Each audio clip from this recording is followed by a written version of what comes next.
Namaskar, I am Manoj Kumar. Welcome to in the program Press Meet. In this program, we cover press conference, media interaction, and a speech of the chief guest at the program. So, without spending so much time, let's go to the video. मेरा नाम doctor Sudhanshu है। मैं senior consultant cardiologist हूँ Fortis hospital Mohali में। और आज की ये प्रेस कॉन्फ्रेंस जो है ये हमने रखी है लोगों को बताने के लिए about advanced and complex angioplasty. So angioplasty एक टेक्निक है जिसको हम आम भाषा में हार्ट की स्टेंटिंग बोलते हैं। जिनको हार्ट की नाड़ियों में ब्लॉकेज है, ज़्यादा ब्लॉकेज है, 80-90% या 100% की ब्लॉकेज हम जिसको बोलते हैं, जिसमें उनको चलने फिरने में छाती में दर्द हो रहा है या हार्ट की पंपिंग कम हो रही है, सांस चढ़ रहा है, बहुत ज़्यादा तकलीफ़ है, उस पेशेंट को हम यूजुअली स्टेंटिंग के लिए एडवाइस करते हैं। एक सिंपल एंजियोप्लास्टी कुछ भी नहीं है, जैसे एंजियोग्राफी होती है उसके साथ भी उसमें एक वायर डाल के बलून फुला के स्टेंट लगाना एक सिंपल प्रोसीजर होता है। बट अब जैसे जैसे समय बीतता जा रहा है, टेक्नोलॉजी एडवांस होती जा रही है, लाइफ एक्सपेक्टेंसी बढ़ती जा रही है, सो हम ऐसे पेशेंट्स देख रहे हैं जिनकी उम्र बहुत ज़्यादा है, जिनको शुगर या बीपी की तकलीफ़ें हैं, किडनी की डिजीज़ हैं या आर्टरीज इतनी ज़्यादा डैमेज्ड हैं कि नॉर्मल एंजियोप्लास्टी के थ्रू जो है उनको एड्रेस नहीं किया जा सकता, उनको ठीक नहीं किया जा सकता। सो इसलिए जो है अब जो है doctors all over the world through various research and experiments they have found out, उन्होंने पता लगाया है कि भाई डिफरेंट टेक्निक्स हैं। जैसे अब हम इनको रोटा oblation, lithotripsy, laser, cutting balloons वगैरह का नाम देते हैं। मैकेनिकल सर्कुलेटरी सपोर्ट डिवाइसेस हैं जो लो पंपिंग हार्ट्स होते हैं उनको सपोर्ट करते हैं, जिसकी वजह से जो है हम वो पेशेंट जो कि कॉम्प्लेक्स केसेस हैं, जिनमें मल्टीपल स्टेंट्स की रिक्वायरमेंट है, जिनकी नाड़ियाँ पूरी 100% बंद हैं या जिनमें कॉन्ट्रास्ट बहुत ज़्यादा नहीं दे सकते, उनको इमेजिंग के थ्रू, डिफरेंट इमेजिंग के थ्रू हम देख के उन पेशेंट्स को एंजियोप्लास्टी का फ़ायदा दे सकते हैं।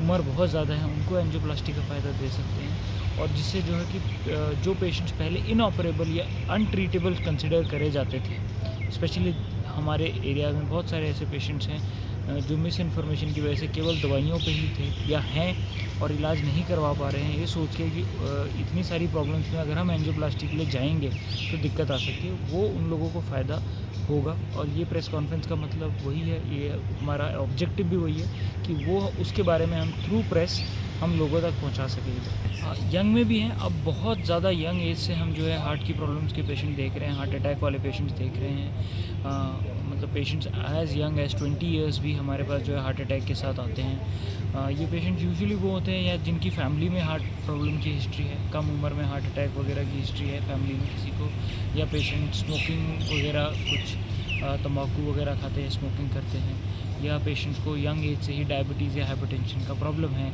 बहुत ज़्यादा फिज़िकल या मेंटल स्ट्रेस बहुत ज़्यादा है, उन पेशेंट्स में हमने देखा है यूजुअली ये हार्ट अटैक की प्रॉब्लम्स होती हैं। और 20, 25, 30 साल, 35 साल, 40 साल में फ्रीक्वेंटली हम देख रहे हैं, एवरी मंथ हम जो है 4-5 पेशेंट्स ऐसे देखते हैं जो 30 ईयर्स के अंदर होते हैं, जिनको हार्ट अटैक की दिक्कत होती है और एंजियोप्लास्टी की ज़रूरत पड़ती है।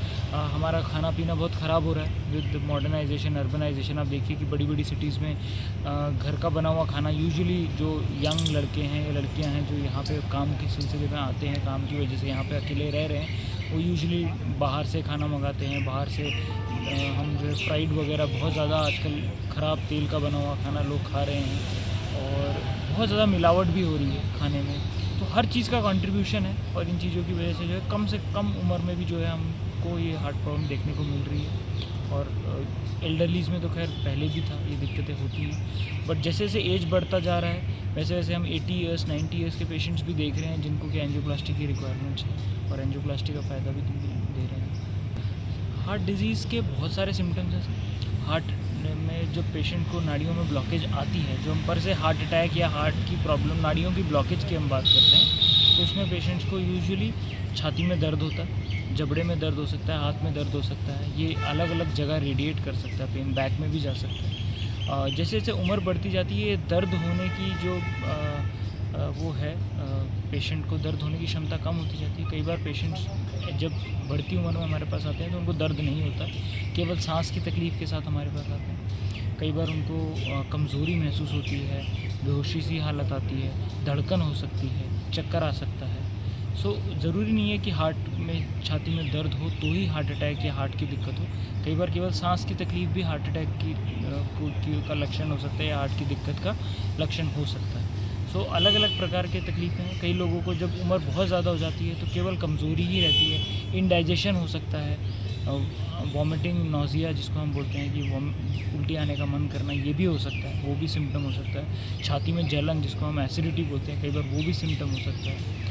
मल्टीपल सिम्टम्स हैं। कॉमनली जो है हम सुनते हैं कि भाई छाती में दर्द होना, सांस की दिक्कत आना, यही हार्ट का सिम्टम है। अलग अलग प्रकार के सिम्टम। जैसे पेशेंट मैं यूजुअली मेरे पेशेंट्स को या लोगों को ये बोलता हूँ कि अगर कोई भी आपको ऐसा सिम्टम आए जो अनयूजुअल हो, जो आपको लगे कि यार आज तक कभी मेरे को ऐसा नहीं हुआ, इंडाइजेशन और गैस बहुत लोगों को होती है, पर कई बार हमने देखा है कि पेशेंट को अगर अनयूजुअली बहुत ज़्यादा एसिडिटी की दिक्कत आ रही है तो हार्ट की दिक्कत हो सकती है। तो जब हमारे पास पेशेंट कोई ऐसा आता है, इमरजेंसी में आ जाता है, अनयूजुअली एक्स्ट्रा ज़्यादा छाती में दर्द है या बहुत ज़्यादा सांस कुछ दिनों से चढ़ रहा है, बहुत ज़्यादा इंडाइजेशन या एसिडिटी का प्रॉब्लम हो रहा है, चक्कर आ रहे हैं, तो उसमें हम बहुत सारी चीज़ें देखते हैं सर। उसमें हम ये भी देखते हैं कि पेशेंट की एज क्या है, पेशेंट को शुगर है कि नहीं है, बीपी है कि नहीं, स्मोकिंग करते हैं कि नहीं। फिर हम उनको रूटीन इवैल्यूएशन वगैरह करके ईसीजी, एको वगैरह देख के, कुछ ब्लड मार्कर्स होते हैं उसके थ्रू देख के हम ये पता करने की कोशिश करते हैं कि ये हार्ट की दिक्कत है कि नहीं। और फाइनली जो है अगर रिक्वायरमेंट लगे तो फिर एंजियोग्राफी ही टेस्ट होता है जो गोल्ड स्टैंडर्ड है, जिससे 100% ये पता चल जाता है कि हार्ट की दिक्कत होनी है कि नहीं। Preventive measures